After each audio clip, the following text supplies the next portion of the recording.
Well, good morning.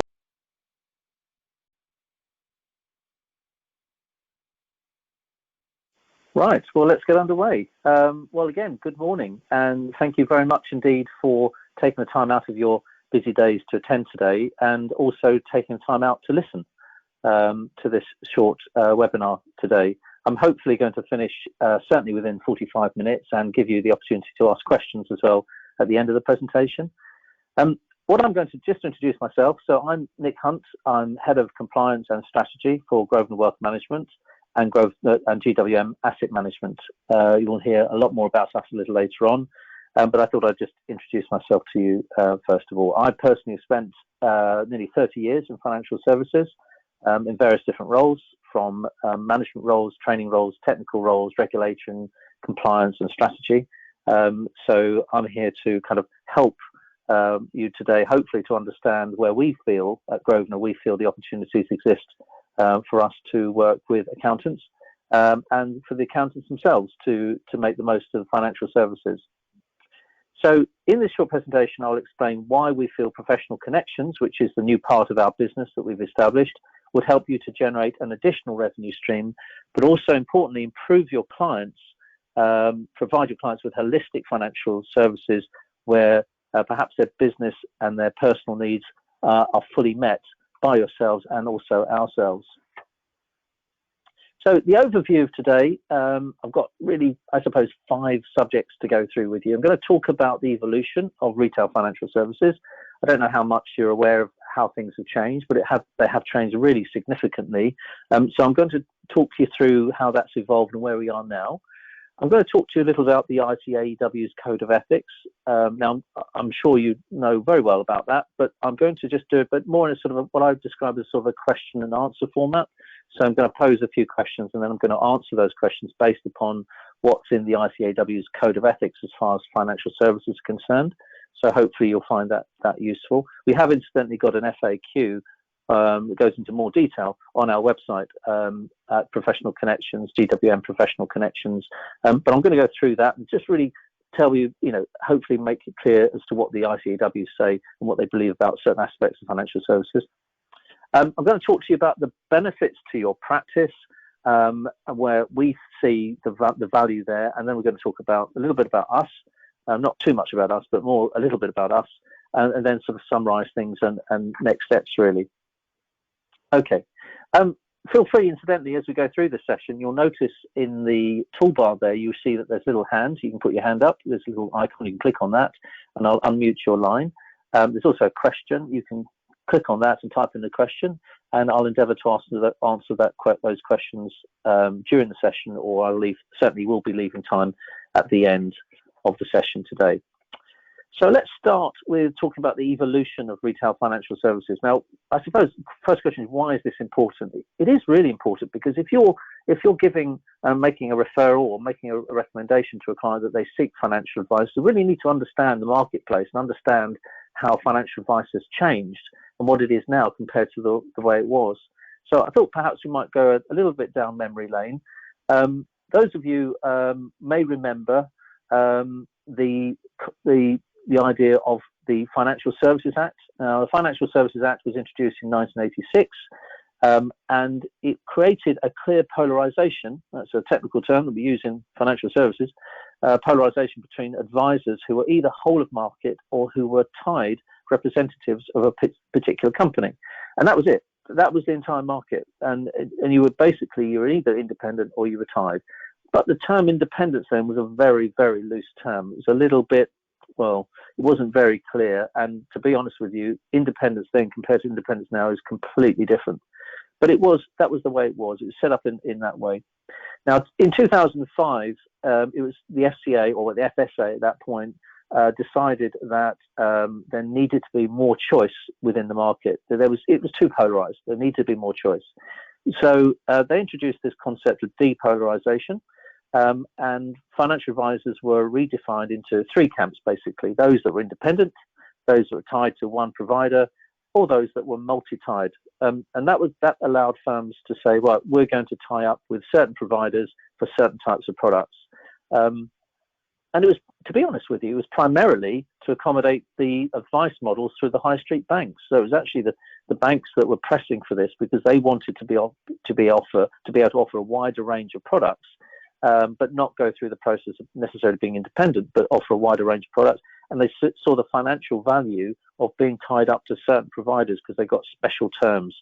To be honest with you, it was a bit of a fudge, and it was a big compromise. So that's the way it was.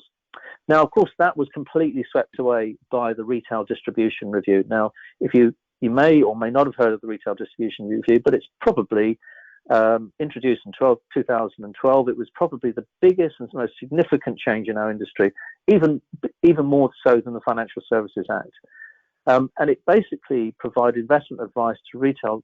So basically, if you're providing advice to retail investment clients, and retail we mean just Joe Public, you had to be, you could only be called independent if you were able to give advice across the whole spectrum of products. And also the advice that you gave as well had to be completely unrestricted. So you could advise on literally any product and any area of advice relevant to retail customers. Anything apart from that was restricted. So you could be restricted in terms of the product, in terms of you could only offer a certain product, or you could be restricted in terms of advice.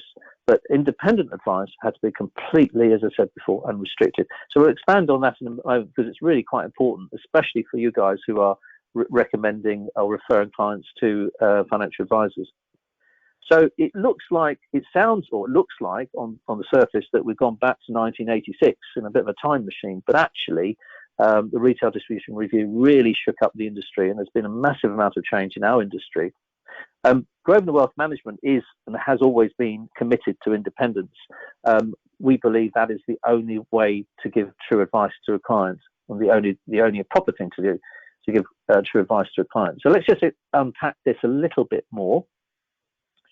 So who should you refer clients to for financial advice? This is a big question, and I'm going to answer it in a bit more detail, but quite simply, as I said before, an independent firm is a financial intermediary who isn't tied to any single or group of product providers. An independent financial advice advisor or an independent wealth manager, they mean the same thing, although in terms of regulation, they're treated the same way. But in terms of actual advice, we're going to look at the difference between a wealth manager and a financial advisor, because there is a big difference. But in terms of regulation, they are the same. So we're going to look. In terms of financial advisor and wealth manager, to be independent, you must be able to recommend products from across the market. Only if everybody within that firm is operating in an independent way can the firm collectively be called independent. So you couldn't have somebody within the firm giving advice that's restricted. You could do it, but the whole firm then wouldn't be called independent. So it's worth me explaining the differences, I think, between a financial advisor and a wealth manager, because this is these terms are kind of often freely used. And I think sometimes there's a bit of confusion between them. So an independent financial advisor is the term that's normally given to a firm or a person that gives independent advice. It tends to be very transactional. It tends to be very specific, but it is very much based upon the needs of that particular client at that particular time. So you would call that generally financial advice, but the independent advisor would tend to be very transactional. A wealth manager takes a step forward from that, goes a lot further than that.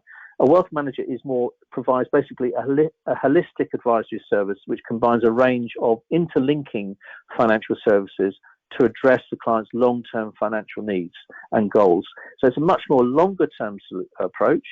It's where we are dealing with the client and introducing a range of services to that one client over their entire lifetime. It's not transactional. It is very much a longer-term approach. Okay, so on there a little bit and just talk about what makes an independent financial advisor an independent financial advisor. So the few things that were introduced from the Retail Distribution Review, the RDR as it was called then. So all advisors have to have what's called a QCF level 4 qualification, which in old money is, I suppose, equivalent to a first year degree level, so having done your sort of first year at university, that level, and you've done your exam at that level, that's kind of QCF level 4, fairly basic. The industry, though, is now moving towards level 6, and our advisors now are moving to level 6. We've got one advisor, one wealth manager at level 6. We've got another one at 5. So level 6 is actually gone beyond degree level and what could be described as a sort of a master's level in giving financial advice. So if you're independent, under the RDR, you have to conduct a fair and comprehensive analysis of the relevant market, and also you have to have sufficient knowledge of all retail investment products that could be suitable for a client. And also, in terms of advice, you must always give advice based upon the client's best interests. Now, you could argue, well, that's relevant for restricted advice as well, isn't it? But our view is, how can you give how can you act in the client's best interests if you're always only able to offer restricted advice? So, independent advice has to be the only way that you can do that. We can't. Any independent advisor cannot accept commission from product providers, even where it's rebated. The only exception to that is protection products. But in terms of retail investment products, so that includes pensions, by the way. So retail investment products, including pensions and savings and so on, commission isn't allowed. And also the products that are being offered to clients must be on what's called a product neutral pricing structure, which means simply that there's got to be no inducement to the financial advisor. There's got to be no dual pricing in the products for any financial advisor. So an independent financial advisor recommending a product and it must get exactly the same terms as another financial advisor offering the same product. So quite simply, wealth managers need to be really highly qualified, have to have a deep and wider knowledge and product knowledge than ever before. Also, we think that because this is largely a fee-based structure, it's agreed that we have to agree with the client because there's no commission. It's all fee-based. We believe that's good because it creates clear separation from the product providers, and we think this creates greater professionalism. And this fee-based model, we think, is more aligned to other professionals like yourselves, who obviously clearly charge fees as well. And hopefully, we think that in the long term, this will encourage more professionals to work with wealth managers. Okay, so we've covered a little bit, spent a lot of time there on what is an independent financial advisor. I'm now going to move on to what your own institute say about referring. So, as I said, I'm going to sort of do this in sort of a question and answer format. These are typically the questions that we are asked, and I'm going to answer them based upon what the ICAW say. So, as I said, there is a more detailed FAQ that we have on our website, but let's have a go with this. Okay, so first question, how careful should I be when referring clients? Well, the ICAW say that a key characteristic of a professional accountant is the independence of the profession. This applies not only to the advice being given by the accountant, but also any referrals made by the accountant. So I think that in a nutshell makes it very clear that independence is really important, or the ICAW feels that when you're referring a client, independence is a very important thing.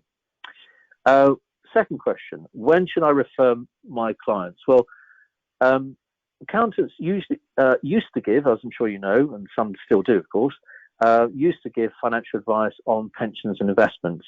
Now we find that accountants typically refer clients because of the regulatory compliance surrounding financial advice.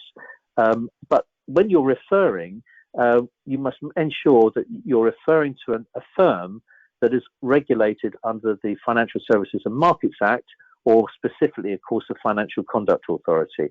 But certainly, you need to make sure anything that you refer, the actual referral, the basis of referring, is governed by the Financial Services and Markets Act, which is basically, what we've been covering so far today. Can we still deal with a client's wider financial needs? This is a common question. If I'm referring to a client to you, what about other financial needs they might have that kind of around the outside and not necessarily directly related to financial advice, but they still relate to their business? And the answer is, of course, yes, you can. So the financial advisor is responsible for the financial advice and the compliance around that financial advice, whilst the accountant can still continue to look after the client's financial affairs. That's not a problem. It's just the advice aspect that's given. We give the advice around things like investments and pensions, tax planning, and so on. But everything else that you would normally give advice to a client on, of course, that continues. Next question there, how can the accountant be sure that the advice being given is trustworthy? Now, that's a really important question. I don't know about you guys, but if I'm referring a client to another organization, I want to know that that client, that firm is trustworthy. Well, hopefully I've tried to do that already by talking to you about independence, but financial advisors are not only approved by the Financial Conduct Authority now, and the FCA are extremely controlling in terms of how financial advisors operate, but also the FCA introduced something called the Senior Managers and Certification Regime a couple of years ago, SMCR. You may have heard of that acronym. So basically, SMCR means that senior managers within the firm are personally responsible. And when I say personally, they are literally could be in court facing heavy fines for individuals that they supervise. So in addition to financial advisors, of course, in addition to that, financial advisors have to also maintain high standards of ongoing training and competence. And as a financial advisory firm, as a head of compliance, I spend an awful lot of time supervising, monitoring, ensuring people have the right level of standards of technical knowledge. I sign off all the advice that's given. We have a very, very intense, focused approach to the quality of the advice that we're giving. But it is important, you're recommending a client, you've got to be sure that the firm that's looking after them are trustworthy. And I think certainly we are be one of those firms that you will be in that camp. When do I have when referring, do I have any regulatory responsibilities? That's an interesting question. Well, the answer is yes, you do actually. When you refer a client, you have to follow what's called the duty of care, detailed in section 241 of the ICAW Code of Conduct. So duty of care is something I'm sure you're familiar with, but basically section 241.4 says that the professional accountant in public practice shall consider the fitness for purpose of the third party to address the client's needs. So in other words, you'd have to be sure that whoever you're referring to, they're able to meet those clients' needs. Although it does go on to say in section 241.5, it says professional accountants can take account of the professional or regulatory status of the prospective referee.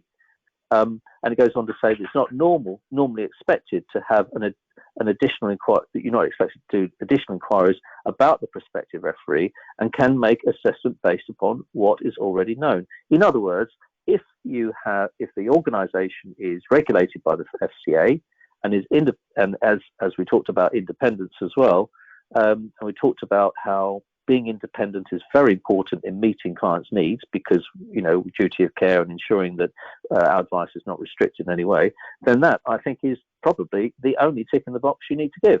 But having said that, we are still would want to support your due diligence on us if indeed you want to do it. But certainly, that kind of speaks for itself. Going on, just a few more questions there. So, does it need to be an independent advisor? Now, technically speaking, you do not need to refer a client to an independent advisor. Although, as I've said before, the ICAW's view is that the ethical requirements are best met if a client is referred to an independent financial advisor. And as I said, and again, sorry to give you a chapter verse on this, but section 241.24 says an introduction to an independent advisor firm would be likely to meet the requirements to give objective advice. And I think that, again, kind of makes the points really clear. There's also another aspect to this, and that is that under section 241.17, it says if you're giving advice on shares and unit trusts, such introductions can only be made to those authorized firms who give independent advice. So if you're wanting to refer a client to get some investment advice, perhaps including things like shares and unit trusts, and I would include open-ended investment companies, so OICs in that as well, then it has to be independent. You've got no choice. But it is possible for you to refer a client to a multi-tied advisor if you wish to. Although you need to ensure that that obviously wouldn't meet the independent standards, and it's not allowable to refer to a single tied advisor. So you're not allowed to do that in any circumstance. You could refer a client to a multi-tied advisor if you wanted to, but as I said,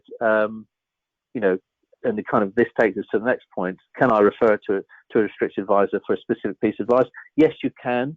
Although, according to the code, the professional accountant is required to make an assessment of the client's needs and satisfy itself that these may be met by potentially restricted advice.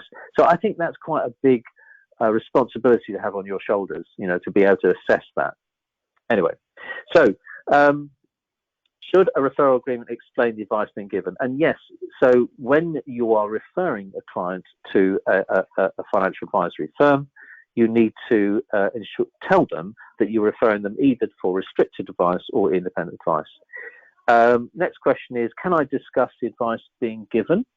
The answer is, provided you are licensed by the ICAW under the designated professional body regime, which I'm sure you're familiar with, you then can attend meetings with the client and the financial advisor or the wealth manager to discuss the advice being given. They may also advise the clients not to accept the advice being given, but cannot substitute the advice with your own advice. Now, what does that mean? What it's basically saying is that you can, if you want to, if you have the appropriate approval under your GPB, you could attend a meeting and you could then question and challenge the advice being given.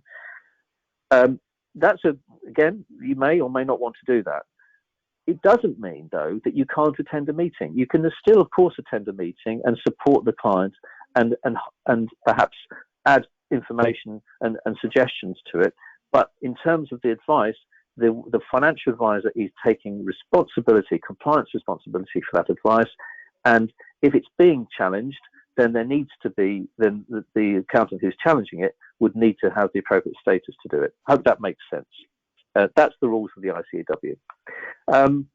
Moving on, am I able to retain a commission fee or other benefits? A very, very common question. The answer to that is yes, you can. If a professional accountant or an associate receives any kind of fee, commission payment or benefit in connection with the referral of the professional accountant's client, the professional accountant should obtain explicit written consent to retain the commission. And this is regardless of the amount of commission or indeed of the other benefits being received. So the answer is yes, you can, but you need to basically receive explicit consent from the client for you to receive that fee. Now, we do pay referral fees, which I'll come on to, but again, the rules are that you need to get consent from the client for you to retain that fee. You may decide, incidentally, you don't want to receive the fee, and one of the options we're giving to professionals is they might want to donate it. There's a few, you could donate it to charity if you wanted to, and then you do not need to get consent from the client to do that. I think this, again, the idea here is that it's not about the fee. I mean, the fee is nice to have, but actually, what we're doing here is we're trying to demonstrate how wealth managers and accountants can work together to resolve clients' needs. So, and this is what I wanted to come on to now, which is, what is the benefit to your practice of working with a wealth manager? So, obviously, there's a number of points on here I've captured for you. So let's run through these. So it does generate a valuable income stream that will improve revenue per client. I appreciate that you must have increasing costs associated with running your business, whether it be insurance costs, regulatory costs, staff costs, all the other costs, running a normal running business, et cetera, PI costs, obviously I mentioned there. Then it is about revenue per client. So if there's additional income that can generate per client, then that can help to reduce the overall cost per client. Our financial services have a clear synergy with your own services, and we believe that we can work with you to fulfill those best interest rules, to meet those best interest rules according to the FCA. So it means it allows you to meet your obligations And it allows, and we're helping you, as it were, to meet not only the client's business needs, that potentially, but also their personal needs as well. So it's all about the client and how we can work together to meet your obligations. And we do believe that we are complementing that and actually helping you to meet your obligations. We work with accountants to take a holistic approach to problem solving. So you'll be working on the client's business problems and goals, and we'll be supporting the clients with their personal goals. And often we find that clients have separate business and personal goals, but by working with you, we ensure that there's no conflict in terms of the advice that we're giving. It may be that sometimes that the personal goal actually affects some of the business decisions that they make, and equally there are some business goals that affect their personal decisions.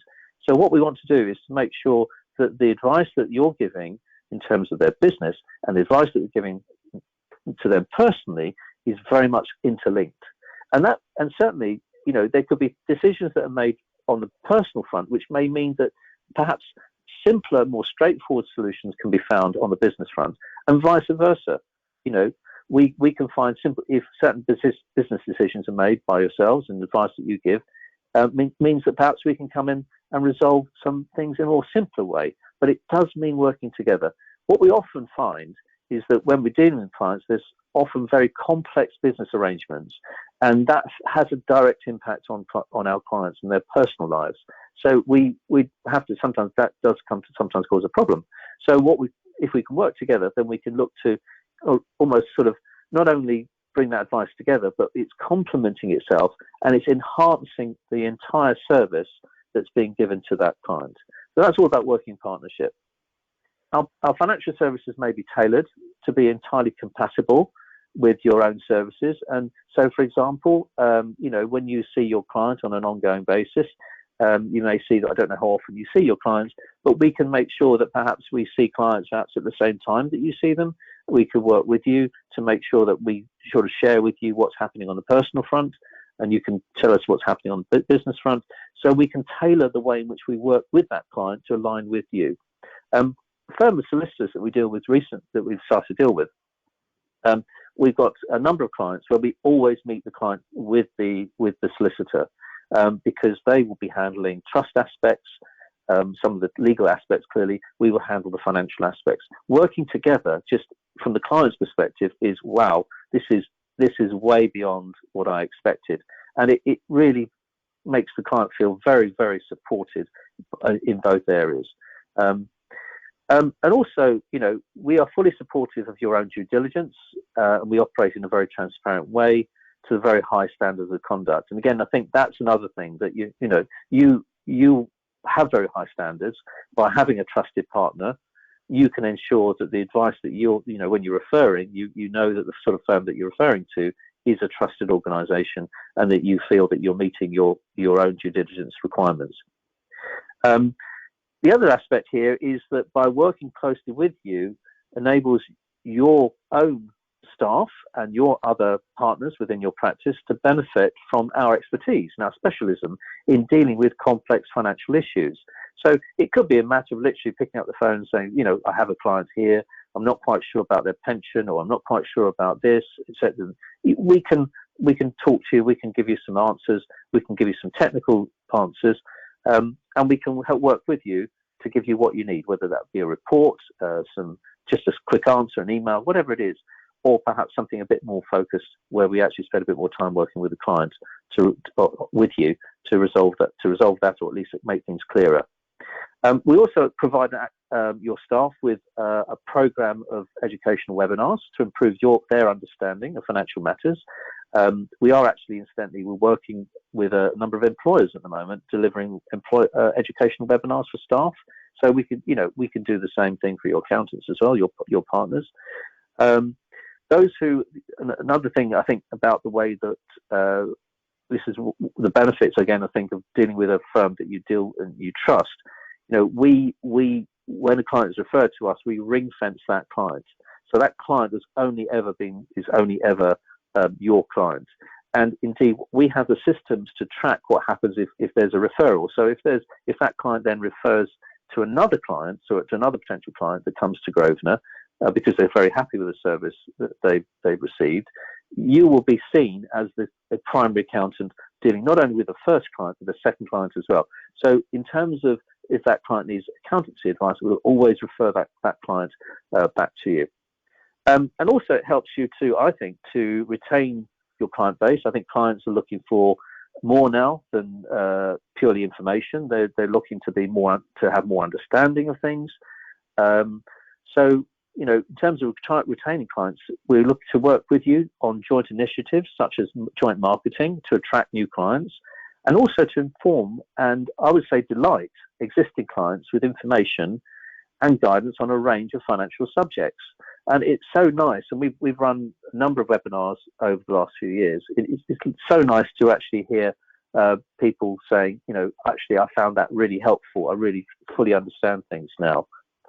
So moving on then, in terms of what are the most common touch points for us working with you? Well, individual and group pensions are a very, very common subject. We do an awful lot of time reviewing, implementing and consolidating pensions. We do a great deal of analysis on clients' pensions to help them plan by seeing into the future. We do a lot of cash flow planning and scenario testing to help them understand really, truly what the value of their pension is going to be. We ensure clients have a full understanding of their future needs, and we explain how they can close those gaps, and what they need to do to fill, where those gaps are, how to fill them. We also explore a wide range of retirement options post pensions freedom. You may have heard of pensions freedom, but that gives people an awful lot more choice. But with more choice comes more complexity. Paradigm of choice, as they call it. So we explain not only all of the options, but we recommend the best combination of those new retirement options to meet your client's needs.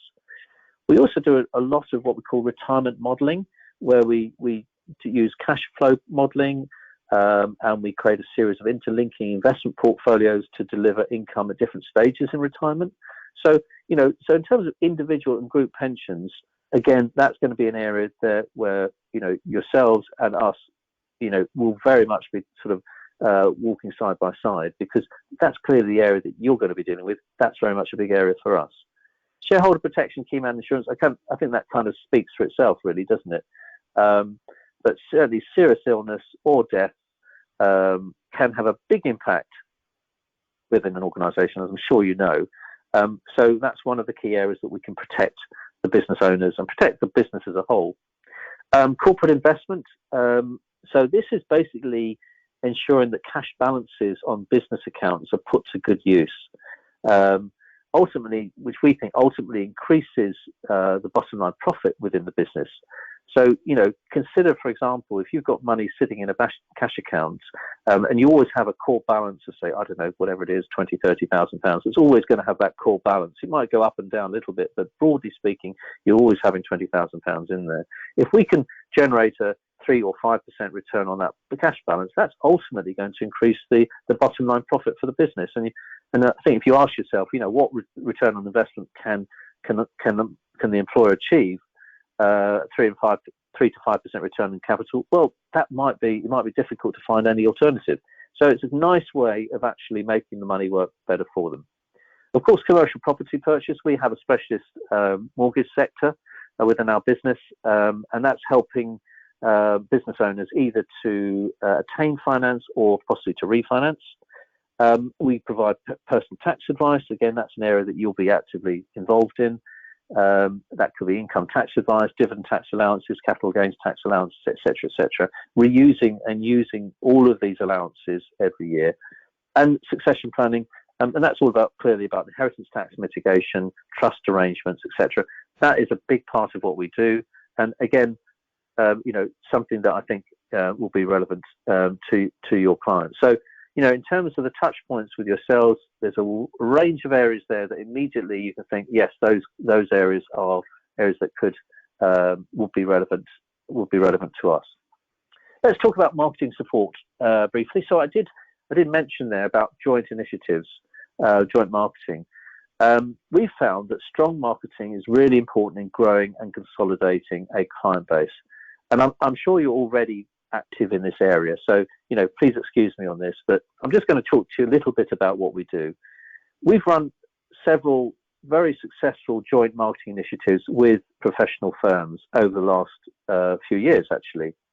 And we've done them with accountants, we've done them with solicitors, we're now looking even at a recruitment company. And we find that this is a way in which we can connect really well with professional firms. And we've made a substantial investment in marketing in 2021. We've got our own marketing staff. We've got an external specialist marketing agency that we work with. We're very, very active in marketing. We do an awful lot of social media. So LinkedIn, Facebook, Google Business. We've done an awful lot. LinkedIn, of course. Webinars. We've run a number of webinars every month. We post 4 articles as well, which we post out on social media. So what we found, and you'll see that some of those names, you'll see if you're looking at the slide there, you'll see that there's a few companies on there, Rayner, Essex, Sherrard's. What we've done here is we've actually kind of worked together. So we've introduced that accountant to people that we think will be relevant within our firm. And again, those firms, the other partners would do something similar. And then we run a joint webinar, and then we record it, perhaps, or we do a joint article. And what we're finding is that not only are we getting referrals, which is brilliant, but the firms that we're dealing with now are also getting contacts, also getting people contacting them. And it's just a nice way of working together. And obviously, from a client's point of view, they're not hearing from a financial advisor or a solicitor or an accountant. In the one that we did recently, Protecting Your Wealth, we actually had an accountant, a solicitor, and a wealth manager together on the same webinar, talking about different aspects of financial planning. And it was really good. Feedback was absolutely fantastic. The best webinars that we ever ran. And we'd like to do this with you as well, if that's something that would be of interest to you. But don't take my word for it. Here's some of the feedback. Very interesting, useful, an eye-opener. Very useful, found it informative, clear and easy to understand, really benefited from it, very technical, very interesting stuff, lots of things brought to my attention that I know is important, need to be sorted out. But the last comment there, I thought I just put that on that's from last month's webinar. It was great working with you. Be open to similar webinars to work with you in the future too. So I think, that's from another firm of solicitors that thought, yes, really like what we're doing and would like to work with us. Okay. So in terms of support with you, working with you, there's a few things that we can do how we can work with you. I've got three core areas. One is around client mailings and newsletters and emails. Second one is around clients and prospect seminars and webinars. And the third one there is about workplace marketing. So we can offer kind of those different strands of sort of joint marketing. So if you want, so taking the first one there, client mailings and newsletters, we can provide you with newsletters. We're happy to circulate your own newsletters to our clients as well. If you've got things that you want to talk about that you think could be relevant to our clients, then we're happy to share those. Equally, we can give you content that you can use to send out to your clients. We can do joint things. Remember, we've got a newsletter, we've got an e-newsletter. Why not have an article in there from you about a certain aspect, something that you want to talk about? We can put that in there. Equally, we can give that to you for you to send out to your clients or work with you and show you how to do that, or our marketing team can do that for you or show you how to do it at least. If you've got your own marketing person or people, then again, we can work with them. The second area there about seminars and webinars, we've done joint seminars face-to-face, and we've also done webinars, as you saw. There's a number of ones there that we've done. Workplace marketing, again, this is an area where you might think, well, yes, you'd like to perhaps involve us in attending, perhaps delivering webinars for some of your employers, perhaps either virtually or, when hopefully we're able to do it, even face-to-face. But we've done, this is an area that could be quite useful to you. And again, another level of service that you can offer to your clients as a way of demonstrating, that you can help them and help their staff understand. I could talk for hours about the advice gap. There's a huge number of people in this country that do not receive any financial advice at all. And so workplace marketing is a really good way of getting information out to those people. Not necessarily to give them personal advice, but just give them information so they really understand some of these really, really important subjects, particularly pensions freedom. Number one is probably the number one subject. Okay, I'm just going to move on now to just very briefly talk about us.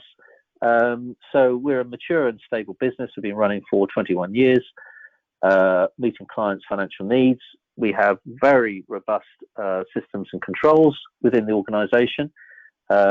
We have an extremely satisfied client base. Now, if I was to put that in some complaints terms, we have over 1,800 contacts that we deal with. We have around 450 core clients that we see on an annual basis. And honestly, last year we had 2 complaints, and both of those complaints were not upheld. So in relation to the level of service and the high standards that we have an extremely happy client base. We offer high standards of financial, I think, anywhere in the UK. We work alongside clients' other professional relationships to ensure the outcome is fully connected, as I mentioned earlier on. Most of our clients are professionals and business owners. Around 60% of our clients actually are business owners, which astounded me when I looked at the stats, but it is, and that's just the way that we've grown, I suppose. Typically, they're aged between 40 to 80 years of age, and these people are looking for our expertise in certain areas. In terms of the advice that we give, as I said, we can give holistic advice, or we can give more specific advice in a specific area if that's all the client wants. We do take a holistic and in-depth approach to financial planning, although ultimately we are looking to, if we can, to build long-term relationships with clients. But as I said, sometimes people just look for our expertise in certain areas. So, for example, pension sharing orders, doing analysis of clients' pension schemes. Those things that we were specifically called upon to do, and we can do that for them if that's all they're wanting. And it could be something that the account that you and the client might say, yeah, this is something that's needed, and that we can deliver that to you. And obviously, we would then explain that to you, explain the report to you, and explain that report to the client. And we can do it either with them jointly or separately, if that suits you. We also have in terms of investment advice, we have an in-house discretionary fund management company called GWM Asset Management Limited, and we basically manages a number of investment portfolios on a discretionary basis exclusively for Grosvenor Wealth clients.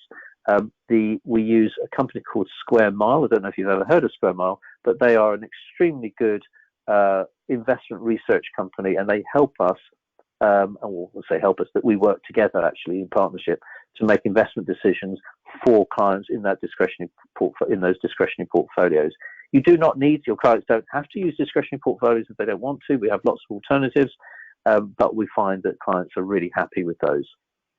I just want to talk briefly about another aspect. Grosvenor Wealth Management is a proud sponsor of DENS. Now, I don't know if you've heard of DENS. It's a charity which aims to be the first port of call for people in the local community, the sort of Hertfordshire community, Hertfordshire area, who are facing homelessness, poverty, and social exclusion. The idea of, and what DENS is designed to do, are there to do, is to support and empower them to take the next positive step in their lives. It's to help people kind of get out of a difficult situation, to get on and to move on with their lives. DENS ensures individuals have access to temporary and short-term accommodation, and individuals and families have access to emergency food and also provisions. They also provide accommodation options to support people to move on and sustain their own tenancy as well. And they provide advice and training, empowering people to develop their own skills and build confidence. And I've been spending some time with DENS, and they've been talking to me about the social development skills that they've been introducing or helping. So this sort of project work that they've been helping people to get into, improving their own abilities, their own skills. So things like, how to, catering, coffee making, bike mending, and building bikes. They've been trying to help people to get new skills. So this is fantastic. And so we believe, as an organisation, this is very much aligned to what we believe is important, which is helping people move on with their lives, helping people get control of what's going on, and to really give them the support that they need at, perhaps when they're at the most vulnerable. That's what we believe is very, very important. Now, as I mentioned earlier on, if you choose not to receive your referral fee, then we will donate this to DENS if that's what you want. Alternatively, to another registered charity of your choice. In terms of the actual fee itself, we pay an introductory fee of £150 per client that's referred to us. If it's a couple, it would still be £150 per couple, and that's provided the fee that we receive is at least £1,000. So that's the referral fee that we pay you. But as I said, you may choose to give that up if you wish to, but that's entirely up to you. If as things go on, if you find that you want to do more with us, then we can look beyond £150. But as it stands at the moment, as the starting point, it would be £150 per client. So I think you've heard enough about, what we talked about. What I've talked about so far is very much the sort of about financial advice and the ethics, or the code of ethics and the ICAEW. I've spent quite a lot of time talking about independent advice, so hopefully you get a clear picture as to the difference between restricted and independent advice and what the ICAEW say about that.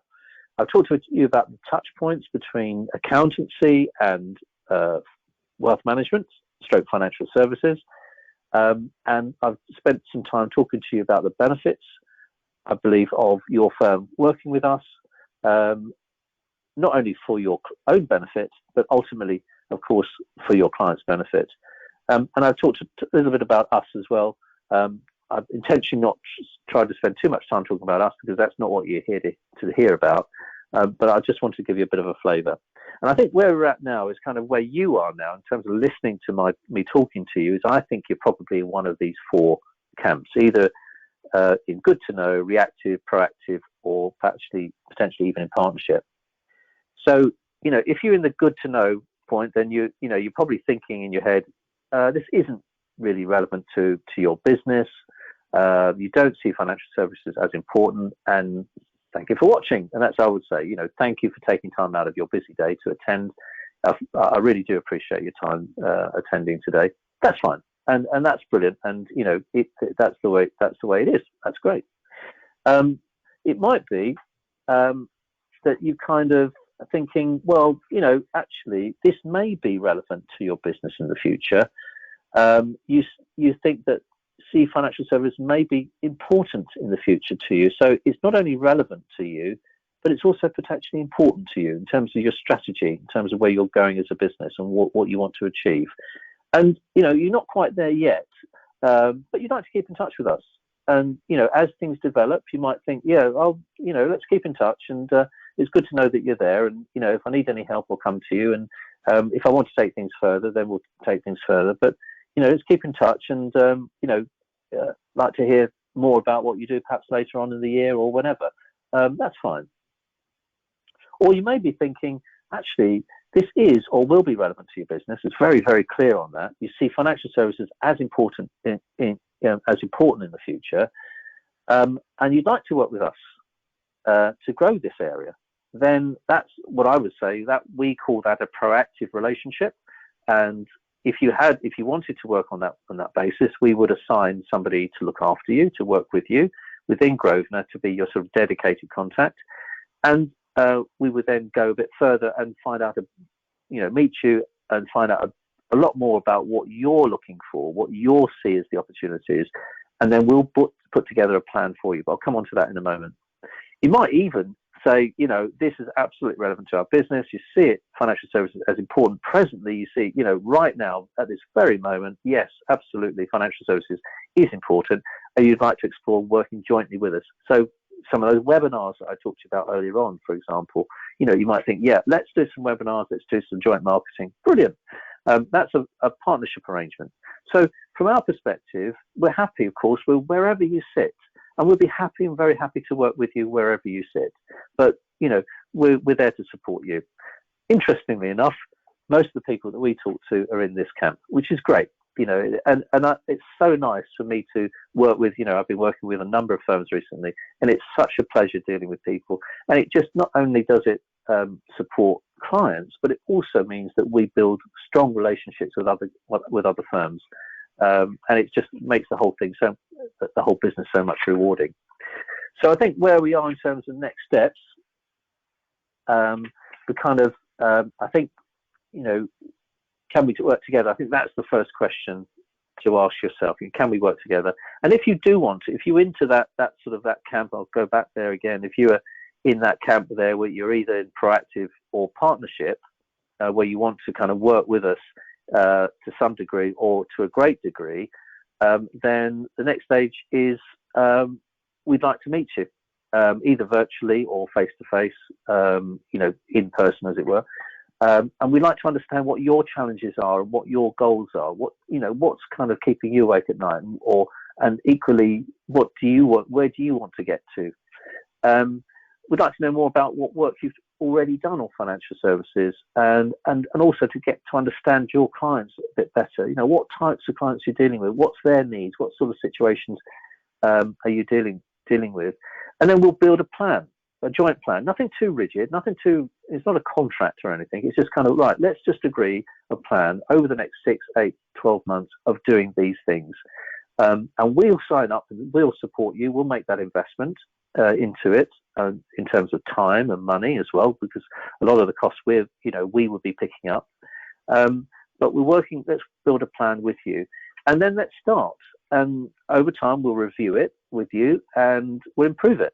As time goes on, you might say, well, that's brilliant, fantastic, really enjoying working with you, like that firm I mentioned, you saw the testimonial earlier on, really like to do more of this. Or you might say, that's great, but hasn't really worked, not really something we want to do anymore. That's absolutely fine. There's absolutely no ties into this whatsoever. So in summary, client referrals is possible, it's approved, and it is definitely advantageous. Financial services creates a new revenue stream for your practice, I believe. It maximizes cost efficiency and client profitability. We think that joint working is a way of adding value to attract and retain clients. We are very much a trusted partner, and hopefully that's come across today. But, as I said, we'll be more than happy to provide any information you want in terms of due diligence. If you have a desire to work with us, just let us know. That's all you need to do. Just say, yes, we'd like to work with you, and we'd like to do more. So that's it for today. Thank you very much for watching. I'm just going to unmute the lines now. So if anybody does have any questions, what I'll do is, in fact, it's entirely up to you. If you would like, I think you've actually muted yourselves. A lot of people muted themselves. But if they have any questions, fire away. Then more than happy to answer any questions today. And what we'll do also is, after today, we'll give you a buzz and see what you thought of today's presentation. And if you want any more information, we'd like to take it further, then we can do. So I'm just checking to see if there's any questions coming through there. Okay, I don't have any questions there. Okay, so anyone have any questions? It's very quiet today. But it's great that you've been listening. Thank you very much indeed for your time today. I know how busy you are, and very much appreciated. So I'm going to draw a line there. So thank you again. I hope you found that useful. We'll be in touch to get some feedback from you, and I hope that you found it useful, and hope you enjoy the rest of your day. Thanks very much. Bye for now.